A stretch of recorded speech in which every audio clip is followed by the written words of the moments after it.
तो जय हिंद साथियों, कैसे हैं आप सब। स्वागत है आप सभी का आपके अपने YouTube चैनल पर। आज की जो वीडियो होने वाली है उसका इंतजार जो फीमेल स्टूडेंट्स हैं वो काफी अरसे से कर रही हैं, क्योंकि जो आज की वीडियो है वो होने वाली है रानी लक्ष्मीबाई फ्री स्कूटी योजना के बारे में। तो जो ये वीडियो है बेहद खास होने वाली है सभी फीमेल स्टूडेंट्स के लिए, क्योंकि आज मैं उनको बताने वाला हूँ कि कब से ये योजना शुरू होने वाली है, कौन कौन इस योजना के लिए एलिजिबल होंगे, क्या इसमें डॉक्यूमेंट्स की आपको जरूरत पड़ने वाली है और कैसे इसमें अप्लाई होगा।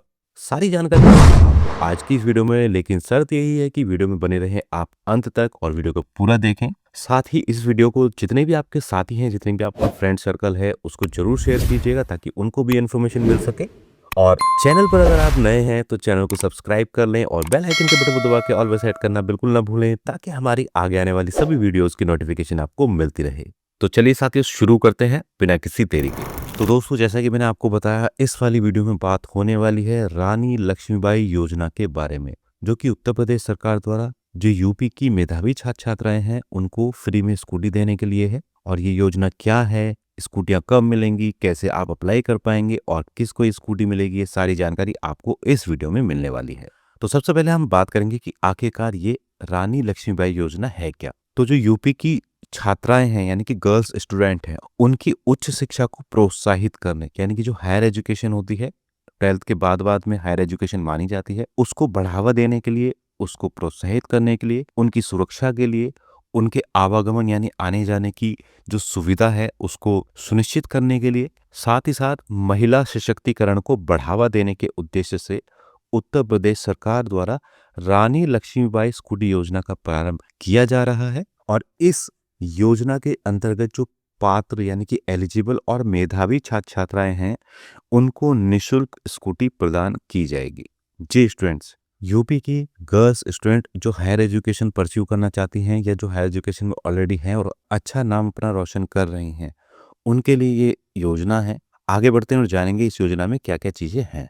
सबसे पहले हम बात करेंगे कि इस योजना का आखिरकार उद्देश्य क्या है। तो इसका सीधा सा उद्देश्य है कि जो गर्ल्स स्टूडेंट हैं उनको उच्च शिक्षा के लिए प्रोत्साहित करना है। जो ग्रामीण यानी कि रूरल एरियाज हैं और जो दूर दराज के यानी कि रिमोट एरियाज हैं, उनकी जो गर्ल्स स्टूडेंट हैं उनको आवागमन की सुविधा यानी कि जो आने जाने की सुविधा है वो प्रदान करना है। महिला सशक्तिकरण को बढ़ावा देना है और जो मेधावी छात्राएं हैं यानी कि मेधावी स्टूडेंट्स हैं उनको सम्मानित और प्रोत्साहित करना है।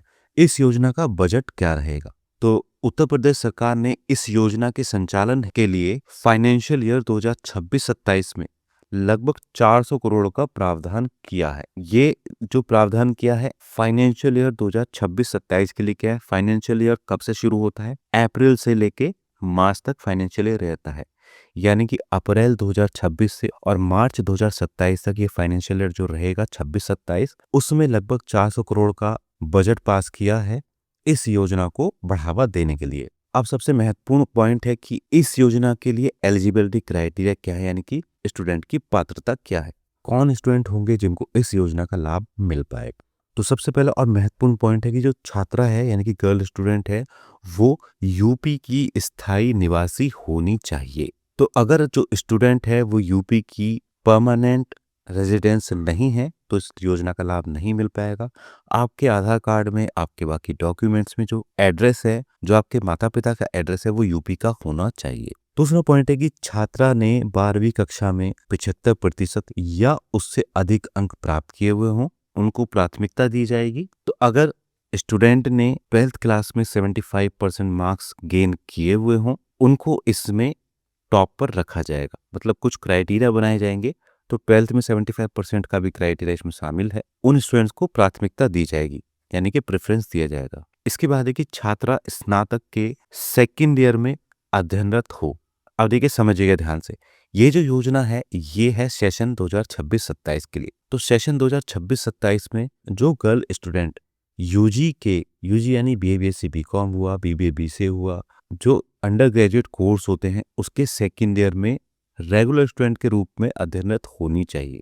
जी साथियों, इसमें केवल रेगुलर स्टूडेंट को ही इस योजना का लाभ मिलेगा, प्राइवेट स्टूडेंट को इसका लाभ नहीं मिलेगा। रेगुलर स्टूडेंट में भी उसके 12th में 75% से मार्क्स अधिक हों और अगले सेशन 26-27 में वो यूजी के सेकेंड ईयर में पढ़ाई करते हुए होनी चाहिए as a regular student. Fourth point है कि छात्रा ने फर्स्ट ईयर में जो यूजी का फर्स्ट ईयर रहेगा यानी कि जो आपका BA BSc BCom BBA BCA इस तरीके के जो अंडर ग्रेजुएट कोर्सेज हैं उसका जो फर्स्ट ईयर रहेगा उसमें भी स्टूडेंट ने 75% या उससे अधिक मार्क्स प्राप्त किए हुए होने चाहिए। इसके अलावा है कि परिवार की जो वार्षिक आय यानी कि एनुअल इनकम होती है वो 2.5 लाख रुपए से अधिक नहीं होनी चाहिए। तो आपके फादर का या मदर का इनकम सर्टिफिकेट भी लगेगा इसमें, और उसमें इनकम सालाना 2.5 लाख रुपए से ज्यादा की नहीं होनी चाहिए। इसके अलावा छठा जो महत्वपूर्ण पॉइंट है, जो ग्रामीण क्षेत्रों की छात्राएं हैं यानी कि जो रूरल एरियाज की गर्ल्स स्टूडेंट हैं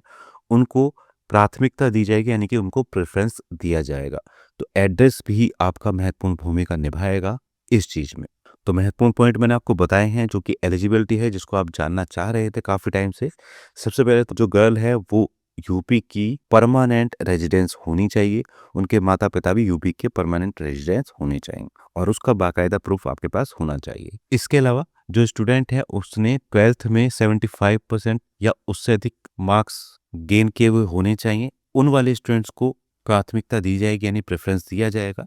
स्टूडेंट यूजी कोर्स के सेकेंड ईयर में उस टाइम पे जिस टाइम पे आवेदन होंगे पढ़ते हुए होनी चाहिए, यानी कि रेगुलर स्टूडेंट उस टाइम पे होनी चाहिए यूजी सेकेंड ईयर की। और यूजी फर्स्ट ईयर में उस छात्रा ने 75% या उससे अधिक अंक प्राप्त किए हुए होने चाहिए। इसके अलावा जो आपके परिवार की यानी कि पूरी फैमिली की इनकम है वो 2.5 लाख रुपए से ज्यादा नहीं होनी चाहिए। और जो रूरल एरियाज की गर्ल्स स्टूडेंट हैं उनको इस योजना के लिए प्रेफरेंस दिया जाएगा शहरी लड़कियों के मुकाबले। तो ये कुछ एलिजिबिलिटी क्राइटेरिया थे जो इस योजना का बेस बनेंगे। अब आगे हम जानेंगे कि आखिरकार अप्लाई आप किस तरीके से कर पाएंगे, इस योजना के लिए आवेदन की प्रक्रिया क्या रहेगी। तो जो इस योजना के लिए आवेदन होंगे वो ऑनलाइन किसी विभागीय पोर्टल या कॉलेज के माध्यम से ऑफलाइन भी किए जा सकते हैं। देखिए अभी कैसे अप्लाई करना है उस बारे में कोई पक्की इन्फॉर्मेशन अभी नहीं दी गई है गवर्नमेंट की तरफ से। तो कोई भी पोर्टल भी बनाया जा सकता है या कॉलेज की तरफ से कुछ ऑफलाइन फॉर्म्स वगैरह भी भरवाए जा सकते हैं। जो भी सूचना रहेगी वो आपको प्रॉपर मिलेगी जब भी ये योजना शुरू हो जाएगी। आवेदन हेतु यानी कि अप्लाई करने हेतु जो दिशा निर्देश हैं जो गाइडलाइन है वो उच्च शिक्षा विभाग की जो अधिकृत वेबसाइट है उस पर उपलब्ध हो जाएगी। तो अप्लाई करने के लिए जो भी गाइडलाइन रहेगी वो जो हायर एजुकेशन की वेबसाइट है यूपी गवर्नमेंट की उस पर आ जाएगी जल्दी ही। अभी इस योजना पर काम चल रहा है, अभी कोई भी आवेदन नहीं किए जा रहे हैं। तो अगर आपको इस तरीके के लिंक मिलते हैं गूगल पर या आपके व्हाट्सएप ग्रुप पर या कहीं भी कि इस योजना के लिए आप यहाँ से आवेदन कर सकते हैं, तो आप बिल्कुल भी किसी ऐसे लिंक पर अप्लाई मत कीजिएगा क्योंकि बहुत सारे फ्रॉड इस तरीके के चलते हैं। केवल हमारे द्वारा आपको सही और स्पष्ट जानकारी दी जाएगी कि कब इस योजना की शुरुआत होगी और कैसे आपको आवेदन इसमें यानी कि अप्लाई करना होगा। तो किसी भी लिंक पर बिना वजह क्लिक मत कीजिएगा, बहुत सारे फ्रॉड्स ऐसे होते हैं। अभी कोई भी इस योजना के संबंध में जानकारी उपलब्ध नहीं है कि कैसे अप्लाई होगा। केवल एक अंदाजा है कि या तो कोई एक पोर्टल बनाया जाएगा जैसे अभी पीछे स्मार्टफोन टैबलेट के लिए बनाया गया था, उसमें भी स्टूडेंट को कहीं अप्लाई नहीं करना था, केवल कॉलेज की तरफ से डेटा अपलोड किया गया था। इसी तरीके से इस योजना के लिए भी कोई एक पोर्टल बनाया जाएगा जिसमें कॉलेज को लॉगिन दिया जाएगा और जो एलिजिबल स्टूडेंट होंगे उनका डेटा कॉलेज अपलोड करेगा उस पोर्टल पर, तब जाके इस योजना के लिए आवेदन हो पाएगा। स्टूडेंट डायरेक्ट किसी भी तरीके से योजना के लिए आवेदन नहीं कर पाएगा। तो कोई भी लिंक अगर आपको आता है ऐसा डायरेक्ट अप्लाई करने के लिए तो उस पर बिल्कुल भी क्लिक नहीं करना है, किसी भी तरह के जालसाजी में नहीं फंसना है आपको, ये चीज आप ध्यान रखिएगा। अभी ये योजना कहीं भी चालू नहीं हुई है, जैसे ही चालू होगी हमारे ऑफिशियल चैनल्स के माध्यम से आपको बताया जाएगा। YouTube, Instagram, WhatsApp channel, Telegram channel सभी का लिंक आपको दिया हुआ है हमारे वीडियो के डिस्क्रिप्शन में, तो आप हमसे जरूर जुड़े रहें। और ये योजना अगले सेशन में आएगी यानी कि 26-27 में आएगी। 26-27 जो सेशन है वो शुरू होगा, अगर फाइनेंशियल ईयर की बात करूं तो अप्रैल से शुरू होगा, लेकिन अगर मैं शैक्षिक सत्र यानी कि एकेडमिक सेशन की बात करूं तो वो जुलाई 2026 से शुरू होगा। तो ध्यान रखिएगा, अभी ये इस योजना का आवेदन कहीं पर भी नहीं हो रहा है, तो आपको कोई भी गलती नहीं करनी है। हमसे जुड़े रहें, हम आपको प्रॉपर और सही जानकारी प्राप्त कराते रहेंगे। नेक्स्ट पॉइंट है कि छात्राओं को निर्धारित समय सीमा के भीतर ही आवेदन करना होगा। तो एक टाइम लिमिट दी जाएगी इस योजना के लिए अप्लाई करने के लिए। वो सारी चीजें हम आपको टाइम टू टाइम बताते रहेंगे जब भी पक्की और श्योर इन्फॉर्मेशन आ जाएगी। अब हम बात करेंगे एक और महत्वपूर्ण पॉइंट, आवश्यक दस्तावेज यानी कि जो संभावित या जरूरी जो आपके डॉक्यूमेंट्स है वो क्या रह सकते हैं। तो ये डॉक्यूमेंट्स भी आगे चलकर हो सकता है चेंज हो जाए, लेकिन इतने मिनिमम डॉक्यूमेंट तो आपको चाहिएंगे ही इस योजना का लाभ लेने के लिए। सबसे पहले तो आपके पास में आधार कार्ड होना चाहिए। उसके बाद में आपके पास में निवास प्रमाण पत्र यानी कि डोमिसाइल सर्टिफिकेट भी होना चाहिए।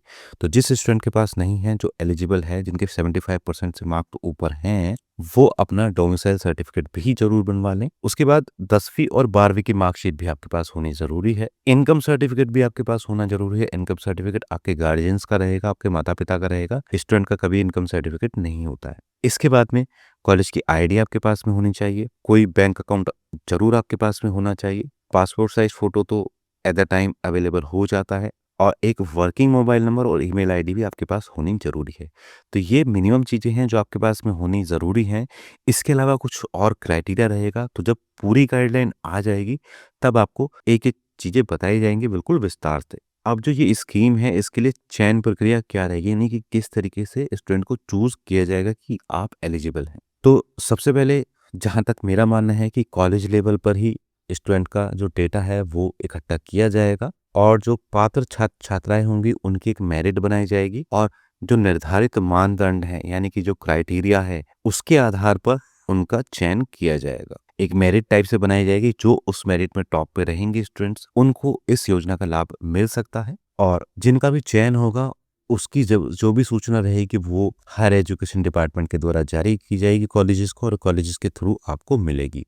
तो आपको अपने कॉलेज से भी कंटिन्यू कांटेक्ट में रहना है। इसके लिए जो भी सूचना आएगी वो तुरंत आपको बताई जाएगी हमारे द्वारा, हर एक डिटेल के साथ में। तो हमसे भी जरूर जुड़े रहें। हमारे सभी सोशल मीडिया से आप जुड़ जाएं। सभी का लिंक आपको वीडियो के डिस्क्रिप्शन में मिल जाएगा। तो ये थी साथियों एक सूचना रानी लक्ष्मीबाई स्कूटी योजना के लिए, कि कौन कौन स्टूडेंट इसमें एलिजिबल हो सकती हैं, किस तरीके से अप्लाई होगा, और किन स्टूडेंट को उसमें चूज किया जाएगा। वो सारी चीजें मैंने इस वीडियो में कवर की हैं, जो कि अभी तक की इंफॉर्मेशन अवेलेबल हुई है उसके आधार पर। और अभी इस योजना की शुरुआत नहीं हुई है, तो आप बिना वजह किसी भी लिंक पर क्लिक करके अपना डेटा वहां पर फिल मत कीजिएगा। वो सब फेक होते हैं और जालसाजी करके आपका डेटा एक्वायर कर आपका डेटा इकट्ठा करते हैं, और उनसे आपको फाइनेंशियली लॉस भी हो सकता है। तो सतर्क रहें, समझदार बने, बिना वजह किसी तरीके के लिंक्स पर क्लिक मत कीजिएगा। जब भी इस सूचना से रिलेटेड ऑथेंटिक जानकारी आएगी तो हमारे द्वारा आपको दी जाएगी, हमारे यूट्यूब चैनल के माध्यम से और हमारे बाकी सभी सोशल मीडिया के माध्यम से। तो साथियों हमें जरूर ज्वाइन करें, और जैसे ही इस योजना की पक्की जानकारी आएगी आपको तुरंत शेयर की जाएगी। तो बस साथियों इस वीडियो में इतना ही। आशा करता हूँ वीडियो आपको पसंद आई होगी। वीडियो अगर आपको पसंद आई हो तो इसको लाइक एंड शेयर जरूर कीजिएगा। साथ ही अपने सभी दोस्तों के साथ भी इसको शेयर जरूर करना है, ताकि उनको भी इन्फॉर्मेशन मिल सके और वो किसी भी मिसलीडिंग लिंक पर क्लिक ना करें। तो मिलते हैं साथियों किसी और वीडियो में। तब तक के लिए जय हिंद, जय भारत।